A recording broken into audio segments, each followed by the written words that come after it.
Ανακυκλώστε πετώντας γυάλινες, χάρτινες, πλαστικές και μεταλλικές συσκευασίες στους μπλε κάδους ανακύκλωσης και τίποτα δεν πάει χαμένο. Σύστημα ανακύκλωσης εγκεκριμένο από το ΥΠΕΧΟΔΕ.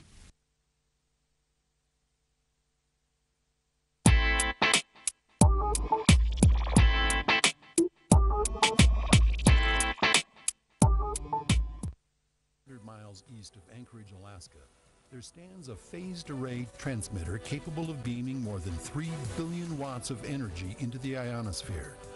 It is referred to as the High Frequency Auroral Research Program, or HAARP for short.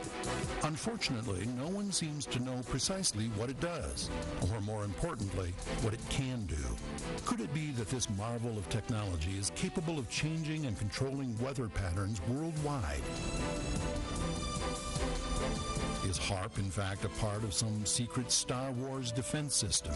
Or is it, as one of its originators suggests, just one big toy? What, in fact, has it done to get so much attention? Is it possible that this huge electronic device, as some suggest, is actually a mechanism for conducting mind control experiments over whole populations? HAARP is still under construction. Could it be that military planners see the finished product as the ultimate death ray? Is it just a coincidence that the hole in the ozone layer is expanding in the very region of the atmosphere irradiated by HAARP? Some critics have suggested that the state of Alaska is host to the world's largest and most sophisticated technological doomsday device.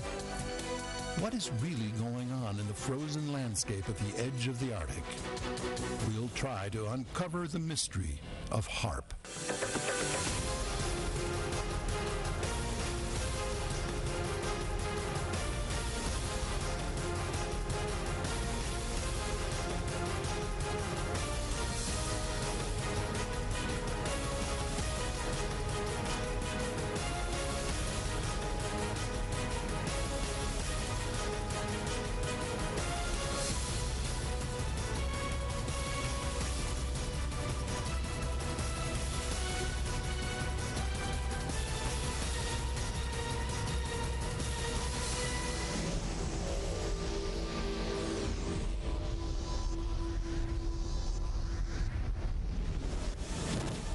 The isolated Arctic village of Gakona, Alaska, stands an impressive array of high-power radio antennas. Officially, it is the High Frequency Active Auroral Research Program. But to just about anyone who knows of its existence, it is simply HAARP. So far, the U.S. government, some private industry, and various academics have spent over $30 million on what is listed as an experiment. But an experiment in what? What exactly is HAARP? In 1980, a plasma physicist by the name of Bernard Eastlund applied for a patent on a device he described as being a method and apparatus for altering a region in the Earth's atmosphere, ionosphere, and/or magnetosphere. For most people, altering a region in the Earth's atmosphere or ionosphere is just scientific gobbledygook. A typical response is, who cares? But when you think about it, the Earth's ionosphere is precisely where the Earth's weather is formed, and the weather affects everybody on the planet. Dr. Eastlund's patent became the blueprint for what is now called HAARP, a method and device that some believe is now capable of altering life on this planet as we know it. But who or what is behind this project? ARCO originally approached me in 1984 to find a use for the natural gas on the North Slope of Alaska, which they could not sell. To give you a feel for how much gas they asked me to find an application for, it was enough gas to produce all the electricity in the United States for a full year. I originated some ideas for military applications and beneficial civilian applications in which that gas would be converted into electricity and they'd use to power some gigantic antennas. But power gigantic antennas to do what?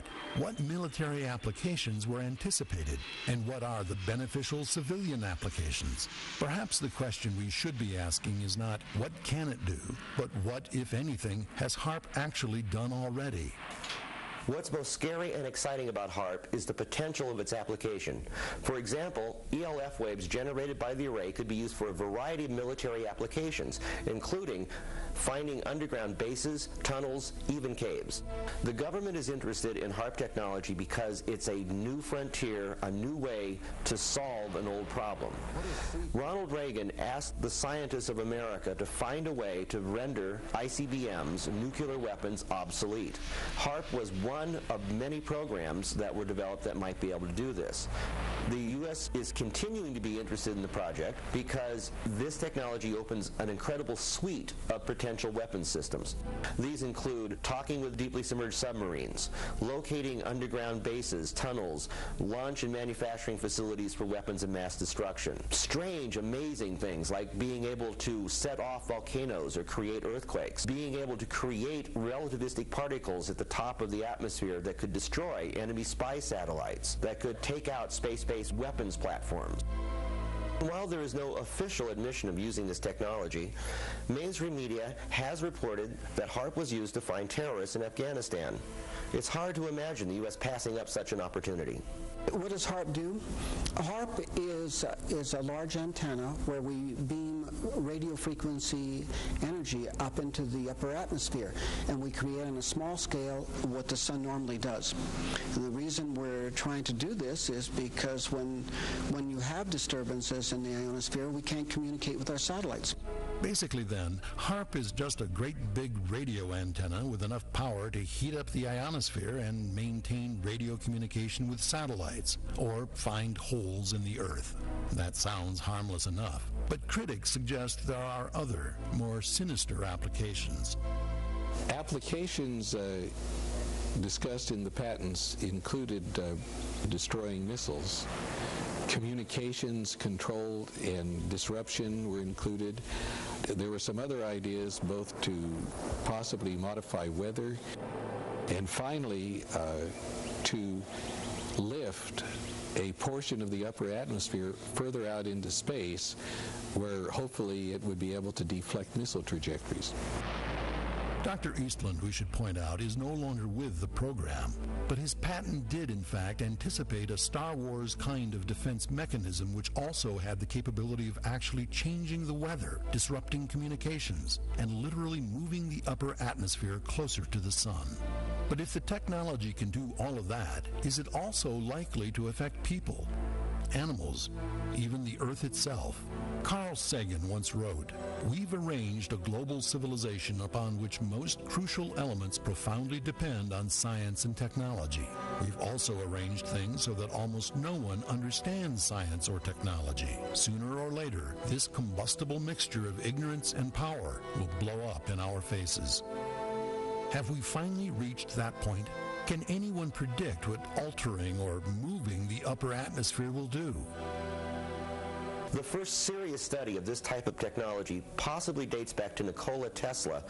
His genius gave us many inventions, most importantly, alternating current, or AC, which is the foundation of our electrical civilization today. As far back as 1934, the New York Times read an article on what they described as Tesla's death ray. Tesla had been working on these kinds of inventions most of his life.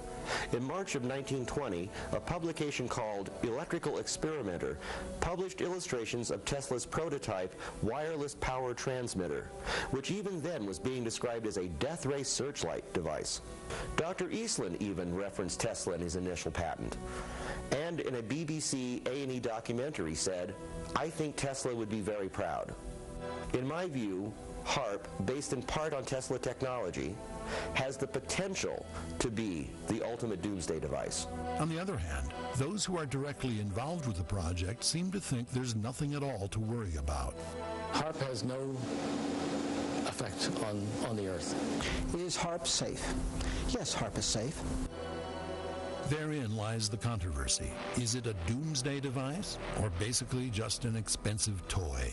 This argument has been going on for years. The mystery, however, remains unexplained. Is it possible that this innocent-looking array of antennas can generate enough power to disrupt the Earth's natural processes? Just exactly what are we playing with here? The ionosphere of the Earth has got enormous amount of energy. There are 8,000 thunderstorms going on all over the Earth at any given moment. There are millions of amperes of electricity pouring to the Earth from lightning strikes, and HAARP could create a trigger effect.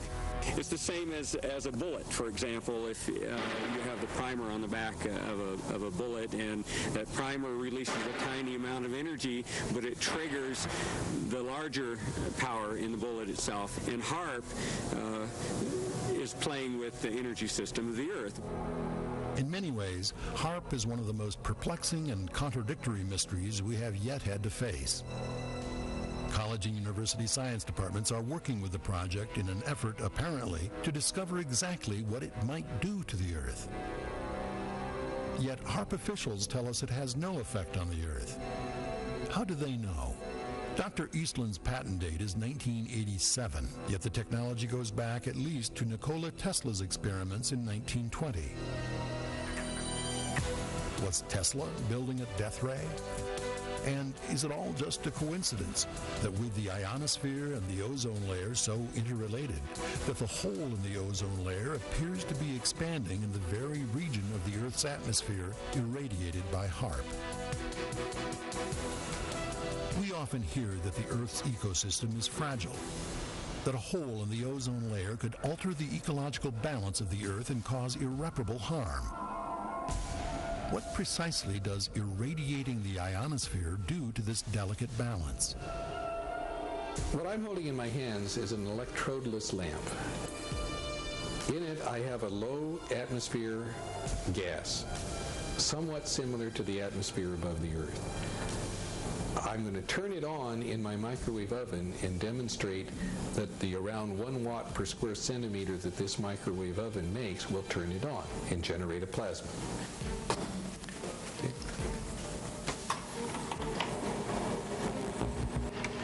And you see all of the motion of the plasma. That's typical of what will happen at high altitude, where the ionosphere gets irradiated with these big beams. Could it be there is more to the ozone hole than just automobile exhaust?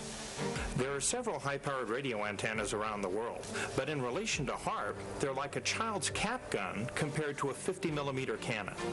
The HAARP antenna farm currently consists of 48 towers, each about 25 meters tall, topped with crossbeams facing an east-west, north-south direction. The antenna array will eventually grow to 180 of these towers, all interconnected. That means HAARP will have an effective radiated power of 3.6 billion watts, or 72,000 times more powerful than America's largest commercial radio station, and nearly 100 times the power of its Russian counterpart, known internationally as the woodpecker. It also means it has that much more capacity to do both mental and physical damage to humans. The scientists assure us that they know precisely what's going on in the ionosphere. But short of pumping that energy up there, do they have any way of knowing what might happen with even 3 million watts, let alone the focused energy of 3 billion watts of effective radiated power? We have, I believe right now, 18 different colleges and universities that are working the program with us.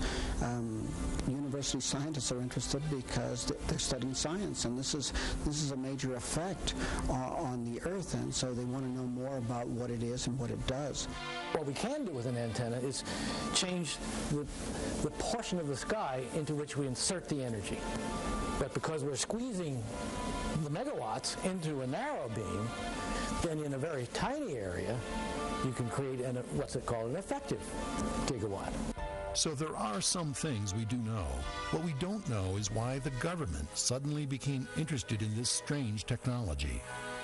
HAARP began with a congressional insertion in the appropriations bill of fiscal year 1990.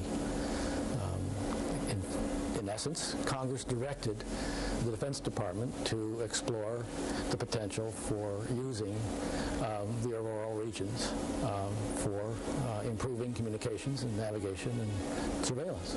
From there, the assignment came that the Navy and the Air Force were to manage the program, and we were directed to do so. In his autobiography, Tesla said the impulse that dominated him was to harness the energies of nature to the service of man. If this is what HAARP is all about, it is a noble experiment indeed.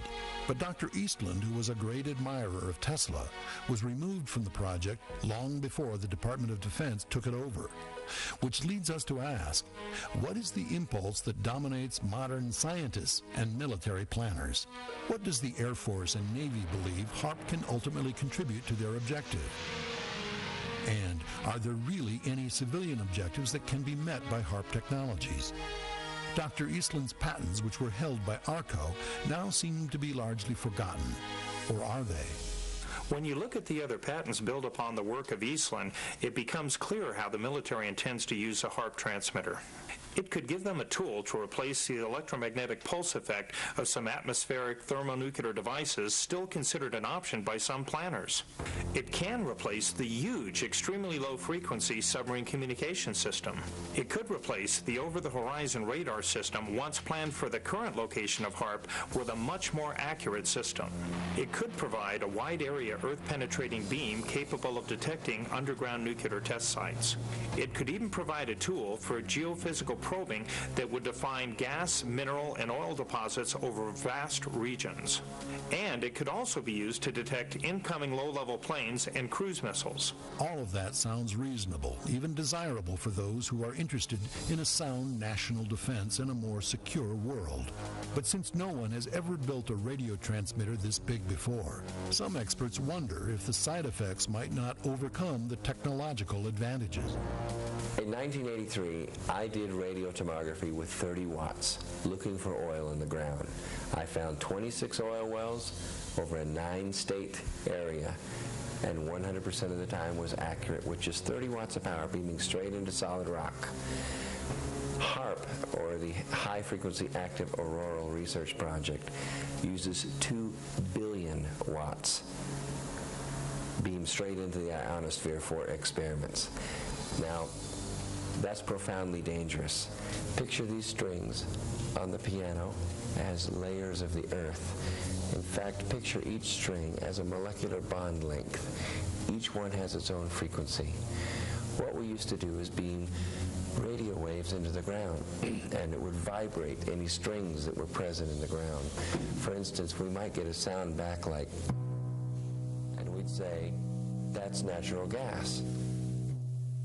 We might get a sound back like, and we say that's crude oil. We were able to identify each frequency for each layer of Earth that was there. We accomplished this with just 30 watts of radio power. If you do this with 2 billion watts, the vibrations are so violent that the entire piano would shake. In fact, the whole house would shake.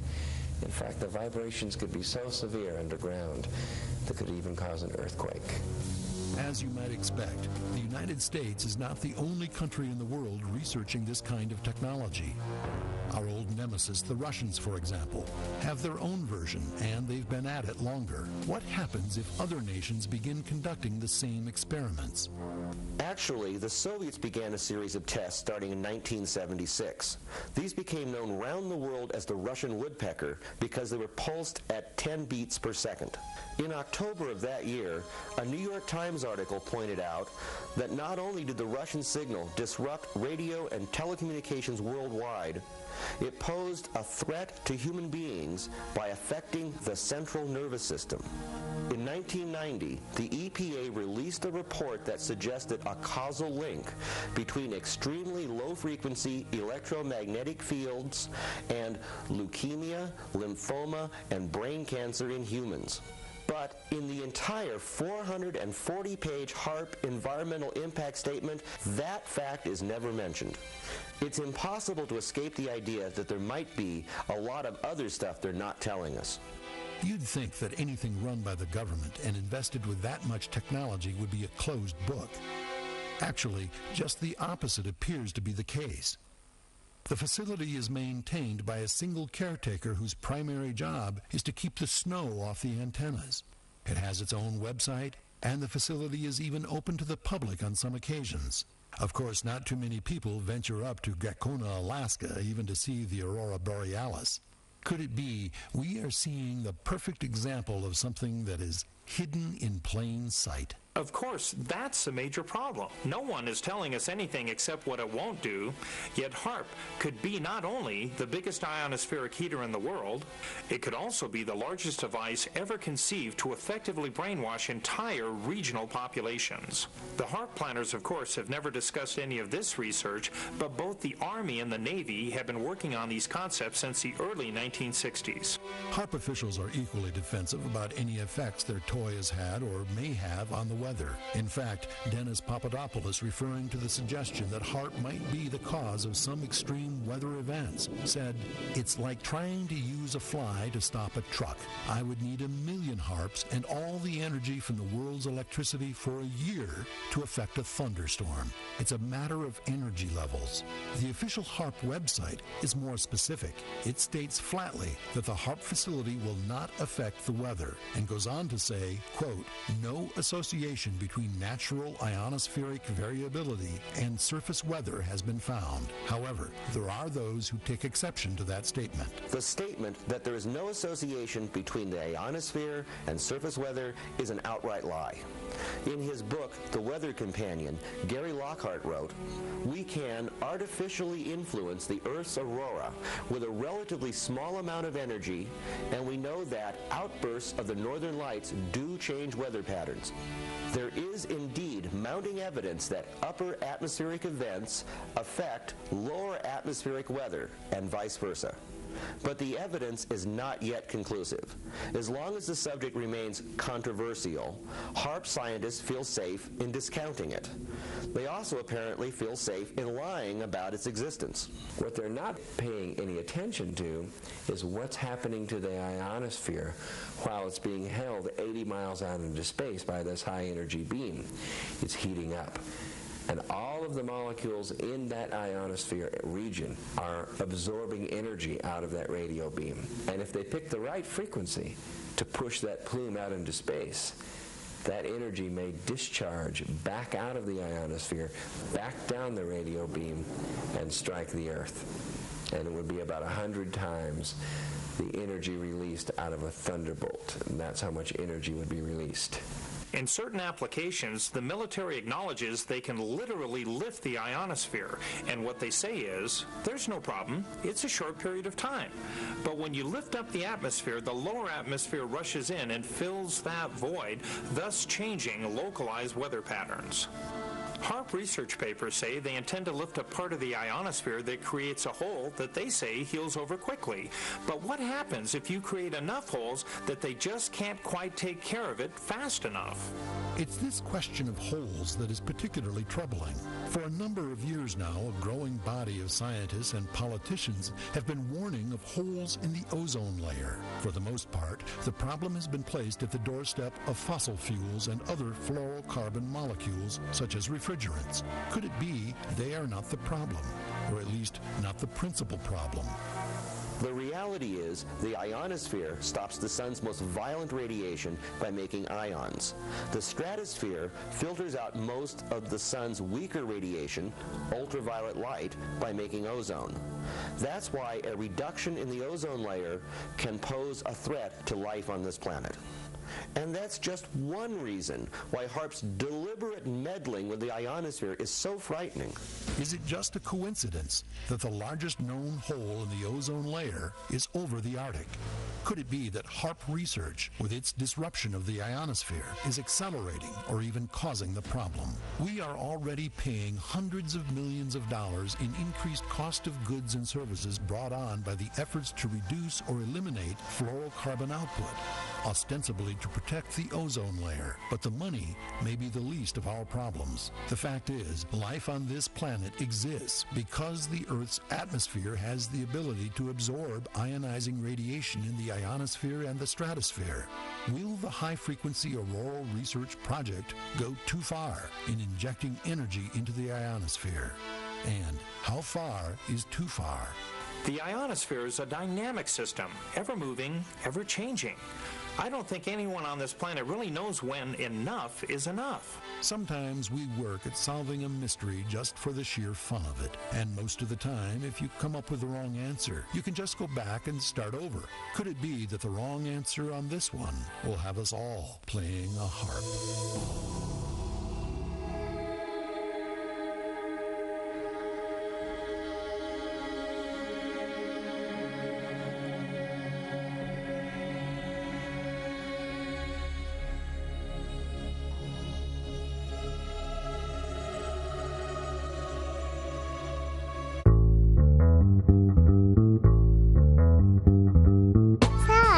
Όμορφη Θέα. Αριλάου. Καραμπουρνάκι. Άγιος Δημήτριος και Δημήτρια. Άνω Πόλη. Αριστοτέλους. Κρίνη. Η Ροτόντα. Κοντά στη Χαλκιδική. Όλα.